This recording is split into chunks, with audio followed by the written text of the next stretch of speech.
Ramen খেতে আমরা অনেকে ভীষণ পছন্দ করি, মানে চাইনিজ যারা আমরা খেতে পছন্দ করি তাদের এই রামেন যে লিস্টে থাকবেই সেটা তো বলাই বাহুল্য।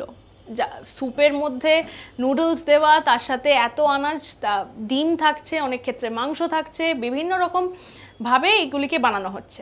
কিন্তু কখনো মনে হয়েছে এই রামেন, এই কথার অর্থ কি, এটার মানেটা কি?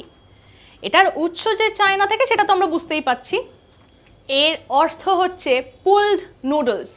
পুলড কেন বলছে? কারণ যেভাবে নুডলসটি বানানো হচ্ছে বা তৈরি করা হচ্ছে ময়দা দিয়ে, বা যেভাবে সেটিকে তৈরি করা হচ্ছে, সেইখান থেকেই এই নামকরণটি করা হয়েছে যে রামেন।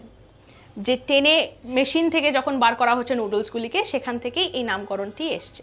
আর তারপরে সেটা তো সারা বিশ্বে ছড়িয়ে গেছে। এখন রামেন মনে হয় মানে বাচ্চা থেকে বয়স্কদের মধ্যে বেশ এটি পপুলার হয়ে গিয়েছে। আর বিভিন্ন স্টাইলে যে আমরা বানাই সেটা তো বলাই বাহুল্য। যে যেমনভাবে পছন্দ করি আমাদের রামেন বোলটি খেতে, আমরা ঠিক তেমনভাবেই বানাই।